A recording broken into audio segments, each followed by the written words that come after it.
Yes, class 8. So here is the another video of chapter number 9th of history, women, caste and reform. So ये topic जो है on page number 115 115 page पर आप ये topic देख सकते हैं। यहीं से हमने स्टार्ट करना है। So drains had to be dug, road laid, building constructed and cities cleaned.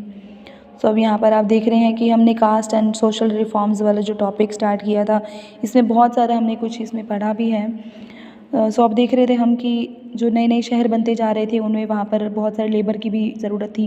भाई बिल्डिंग्स बनानी है, रोड बनाने हैं, डैम्स बहुत सारी नाले वगैरह ये सब चीज़ें बनानी है और पूरी सिटीज़ को क्लीन भी करना है। तो इन सब चीज़ों के लिए लेबर की ज़रूरत तो थी ही ना। So this required coolies, diggers and carriers, brick layers, sewage cleaners, sweepers, palanquin bearers, rickshaw pullers. तो अब इन क्योंकि अगर सिटीज़ बसानी है तो सिटीज़ के लिए कुलीज चाहिए, भाई डिगर्स चाहिए, खड्डे खोदने वाले मतलब जो होते हैं वो सब चाहिए, और नाले वगैरह भी बनाए जाएँ, गलियाँ कैसे निकलें और वहाँ पर किस तरीके से मकान बनाए जाएँ, किस तरीके से वहाँ पर सीवेज सिस्टम हो कि कौन कौन से सफाई कर्मचारी हों, रिक्शा कौन कौन चलाएँ एंड ऑल दैट। क्योंकि हर जगह अगर बसानी है तो सब कुछ की सब हर चीज़ की फैसिलिटी तो हमें वहाँ पर देनी ही होगी। तो इसके लिए लेबर की ज़रूरत तो लेबर की नीड तो थी ही सही। So where did this labour come from, तो ये लेबर आती कहाँ से थी? The poor from the villages and small towns. तो ये जो लेबर है ये कहाँ से आती थी? आपकी बहुत जो गरीब लोग हैं जो गांव में रहते थे, छोटे छोटे शहरों में रहते थे, वो वहाँ से निकल कर बाहर आ जाते हैं काम करने के लिए। Many of them from low caste, तो उनमें से ज़्यादा तो बहुत ही लो कास्ट के पर्सनस होते हैं कि began moving to the cities where there was a new demand for labour. क्योंकि वो हमेशा ये देखते थे भाई जहाँ पर डिमांड लेबर की ज़्यादा है उसी जगह पर जाया जाए, क्योंकि वहाँ पर उनको नौकरी अच्छे से मिलेगी और पैसे भी उनको सही मिलेंगे। Some also went to work in plantations in Assam, Mauritius and Trinidad and Indonesia. तो इनमें से कई ऐसे भी थे लोग जो कि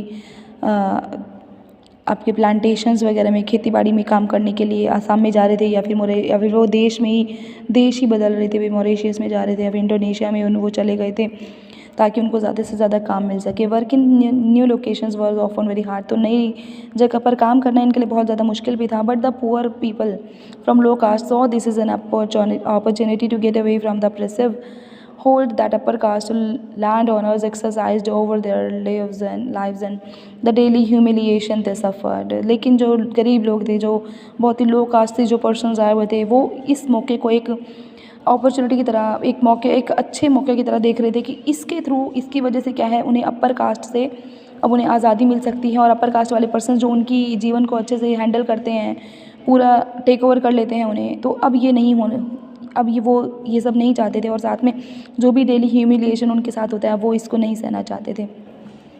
सो ये फिगर में आप देख रहे हैं कि स्कूली ship named John Allen carried many Indians labor to Mauritius where they did a variety of forms of hard labor। तो ज़्यादातर ये लो कास्ट से होते हैं। अब ये देख रहे हैं आप बाय CA मॉरिशियस जा रहे थे सारे वर्कर्स इस शिप में बैठकर, ताकि वो वहाँ जाकर काम पा सके। सो अब नेक्स्ट टॉपिक यहाँ पर देखिए, हु कुड प्रोड्यूस शूज़। सो यहाँ पर अब ये देखते हैं कि उस टाइम पर जूते कौन बना सकता था। यहाँ पर आप ये देख रहे हैं कि ये जूते बना रहे हैं, ठीक है ना। ठीक करना मतलब leather workers have been traditionally held in contempt since they work with dead animals which are seen as dirty and polluting. देखो, जो चमड़े के साथ काम करने वाले जो लोग हैं, उन्हें शुरू से ही, पुराने टाइम से ही उन्हें ऐसा देखा जाता है कि वो, क्योंकि डेड एनिमल, वही मरे हुए जानवरों की चमड़ी के साथ वो काम करते हैं, तो इन्हें बहुत ही गंदा और बहुत ही बेकार माना जाता था। भाई तो गंद भी फैलाते हैं ये, इन्हें ऐसा माना जाता था। During the first world war however there was a huge demand for shoes for the armies. Caste prejudice against leather work meant that only the traditional leather workers and shoemakers were ready to supply army shoes, so they could ask for high prices and gain impressive profits। So अब यहाँ पर देख रहे हैं कि first world वार के दौरान क्या था कि बहुत ही ज़्यादा डिमांड हो गई थी, जूतों की बहुत ज़्यादा नीड हो गई थी आर्मी में। सो कास्ट को लेकर इतना ज़्यादा जो भेदभाव किया जाता था, ये तब भी जारी था जबकि उस टाइम पर तो ये सब चीज़ें छोड़ देनी चाहिए थी भी, अगर लेदर वर्क कोई कर रहा है तो उसके साथ दूसरे पर्सन्स को भी लगा दिया जाना चाहिए था, लेकिन ऐसा नहीं हुआ।